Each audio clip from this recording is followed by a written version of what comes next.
Halo semuanya, selamat datang di channel yang tidak layak untuk dihina ini. Sebelum kita mulai, atur posisi santainya, seruput kopinya, dan mari kita berkhayal. Apakah kamu tahu apa kesalahanmu? Tanya Huang De sambil menatap marah singa perak. Aku tahu kesalahanku tuan, tolong hukum aku, jawab singa perak sambil berlutut di hadapan Huang De dan Huang Sheng. Bagus kalau kamu tahu, dan aku tidak akan menghukummu kali ini. Sekarang pergilah, sembuhkan dirimu, dan bantu yang lain untuk mempercepat mengembalikan kekuatan mereka, ucap Huang De dengan tenang, setelah dia melihat kalau singa perak sadar akan kesalahannya. Baik tuan, balas singa perak. Singa perak akhirnya dapat menghela nafas lega, setelah dia melihat kalau tuannya tidak lagi memarahi dirinya. Dia menatap Huang Sheng dengan bersyukur, karena dia sadar kalau Huang Sheng lah yang telah membantunya lolos dari hukuman tuannya itu. Setelah singa perak pergi, Huang De mantap Huang Sheng dengan aneh. Sangat jarang bagi pria ini, untuk membantu orang lain tanpa ada tujuan atau imbalannya, pikir Huang De. Apakah kamu sedang sakit? Kenapa kamu membiarkannya begitu saja? Tanya Huang De. Dia sangat berguna untuk kita. Dia juga sudah melihatnya sendiri, bagaimana kekuatan kultivator di sana. Jika kita ingin pergi dan menguasai dunia dewa, singa perak adalah orang yang paling cocok untuk menjadi jenderalnya. Hanya saja, sebelumnya dia terlalu sombong. Mungkin itu akan menjadi sedikit pelajaran yang sangat berguna untuknya, jawab Huang Sheng sambil tersenyum.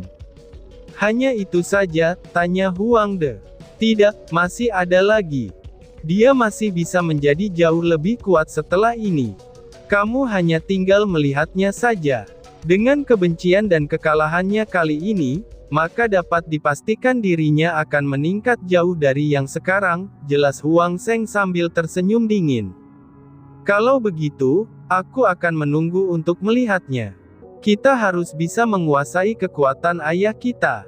Dan jika bisa mendapatkan mata emas, maka sudah dapat dipastikan seluruh dunia ini akan menjadi milik kita, ucap Huang De dengan serius. Lalu dia tersenyum sambil memikirkan, bagaimana dia dan sukunya menjadi tuan dari seluruh makhluk. Kalau begitu aku tidak akan mengecewakanmu, saudaraku, jawab Huang Sheng dengan senyum dingin. Untuk sesaat Huang De tidak memperhatikan, yang ternyata ada perubahan dengan senyum Huang Sheng barusan. Tapi dari sikapnya dan juga ekspresi Huang Sheng, dia terlihat seperti pria yang berbeda untuk sesaat. Cerita berpindah. Kakak, apa yang akan kita lakukan di alam binatang suci? Tanya naga kecil kepada bayi kecil yang ada di depannya.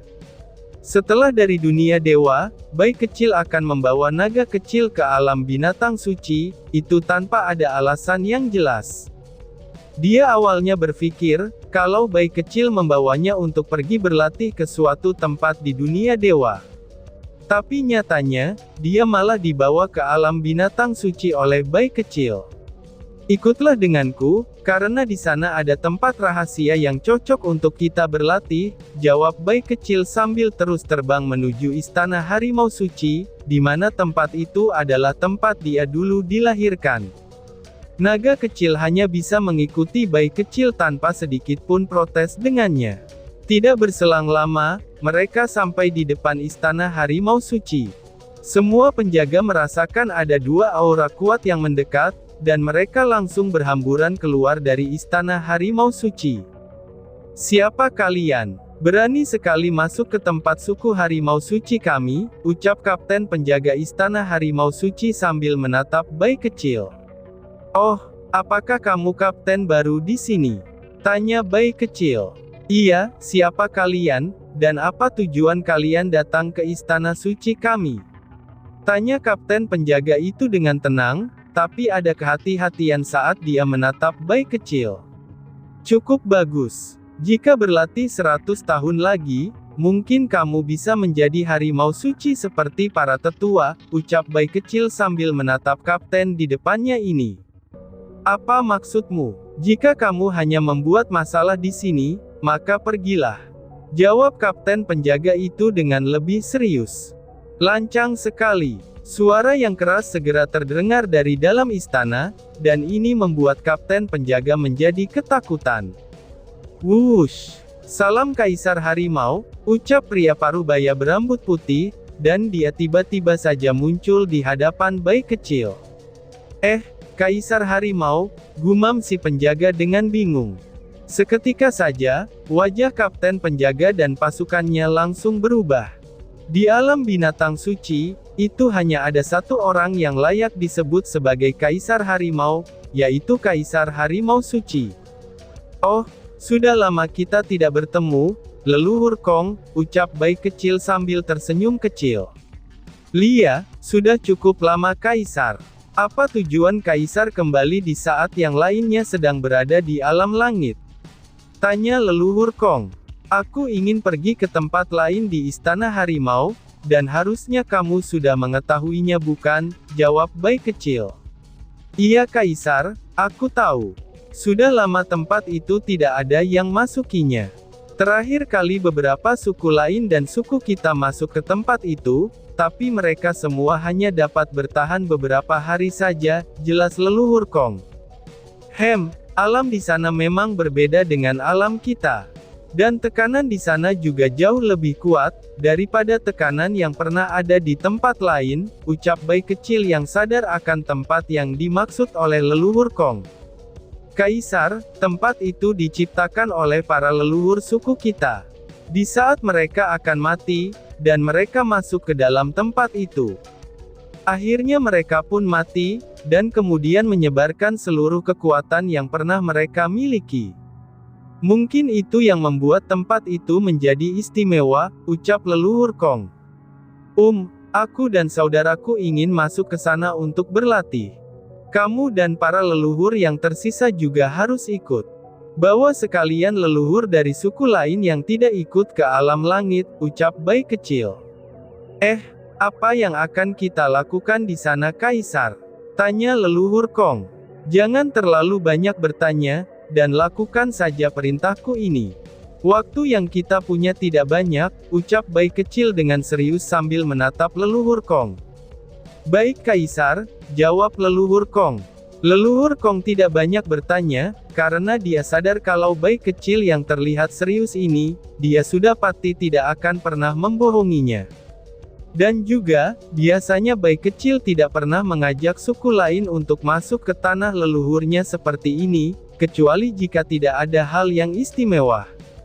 Kemudian naga kecil tidak berbicara sama sekali, dan dia hanya mengikuti bayi kecil di belakangnya, itu sambil melihat-lihat sekelilingnya untuk membuang kebosanannya. Tidak lama setelah itu, bayi kecil sampai di pintu tanah makam leluhur suku harimau bersama naga kecil.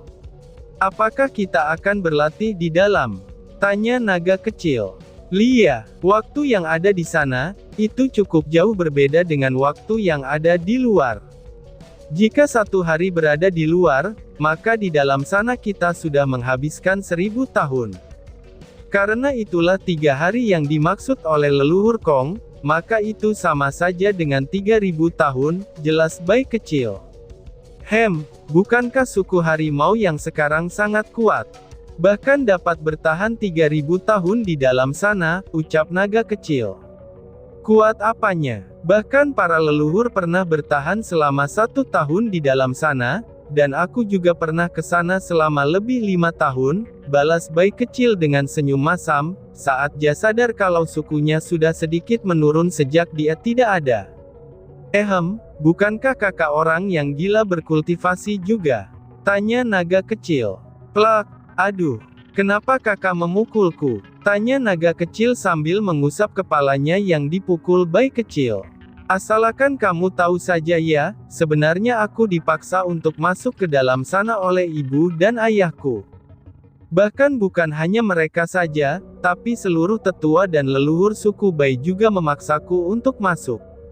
Jadi karena itulah, aku merasakan sakit yang amat pedih selama 5 tahun itu. Perasaan kesepian pada saat itu, kini masih membekas di hatiku, ucap bayi kecil dengan kesal, dan bercampur sedih. Memangnya apa yang telah kakak lakukan, sampai-sampai seluruh suku memaksa kakak untuk masuk ke dalam sana? Tanya naga kecil yang kaget dengan ucapan bayi kecil. Bagaimana bisa seluruh suku bayi memaksa keturunannya itu, untuk masuk secara paksa ke tanah leluhur jika tidak ada kesalahan? Naga kecil kemudian berpikir, kemungkinan bayi kecil telah membuat sesuatu kegaduhan yang heboh, sehingga suku bayi menghukumnya seperti itu. Itu karena, aku hanya mengintip Feng Er dan teman-temannya yang sedang mandi. Lalu kemudian aku mencuri beberapa pakaian mereka, dan aku ketahuan oleh salah satu temannya. Meskipun aku berhasil kabur pada saat itu, tapi ayahku yang mendengar kejadian itu, dia langsung pergi dan menangkapku, jawab bayi kecil dengan agak malu. Tapi jika dia mengingat betapa indahnya tubuh teman-teman Lin Feng Er saat mandi, hal ini membuat hidungnya tiba-tiba berdarah dengan sendirinya. Cih, dasar mesum. Kakak mungkin adalah Raja Mesum, pikir naga kecil yang tercengang dengan alasan bayi kecil. Sebenarnya bukan itu saja, aku juga telah mencuri beberapa harta dari leluhur di 4 suku lainnya. Lalu, aku juga menggantung beberapa tetua mereka. Karena menurutku, mereka benar-benar tidak enak untuk dipandang, ucap bayi kecil sambil menghapus darah di hidungnya. Wah, ternyata kakak pernah menggantung tetua kakak sendiri. Tanya naga kecil. Iya, aku bahkan menelanjangi mereka saat itu. Dan aku hanya membiarkan mereka memakai pakaian dalam saja, di saat aku gantung di pintu rumah mereka masing-masing, jawab bayi kecil yang merasa bangga dengan perilakunya yang dulu. Ternyata kakak sudah benar-benar menjadi berandalan dini. Aku kira dia menjadi berandalan saat bersama kakak besar. Pantas saja dia terlihat lebih berpengalaman daripada Bing Zhao dan yang lainnya, pikir naga kecil dengan penuh kekaguman. Sudah lupakan saja, mari kita tunggu mereka dulu sebelum masuk, ucap bayi kecil sambil bersandar di pintu. Kakak, apakah ada cara untuk membuat seorang wanita bahagia? Tanya naga kecil dengan cara berbisik kepada bayi kecil. Oh, apakah kamu akhirnya ingin mengakui perasaanmu kepada si kecil Niao? Tanya bayi kecil dengan tersenyum. Naga kecil terlihat sedikit malu, tapi dia akhirnya mulai menceritakan, kalau dia memang tertarik dengan Lin Niao sejak mereka pertama kali bertemu. Entah kenapa, dia merasa ada satu hubungan yang sangat dekat antara dia dan Lin Niao. Hal itu membuat dia sangat nyaman saat ada di samping wanita itu. Bayi kecil hanya tersenyum, karena dia sudah sadar kalau baik Lin Niao maupun naga kecil, keduanya memiliki perasaan yang sama. Dia sendiri juga setuju dengan hubungan mereka, apalagi Lin Tian juga berharap keduanya bisa bersatu. Bayi kecil hanya memberikan beberapa saran, agar hubungan mereka bisa lebih baik dari yang sekarang.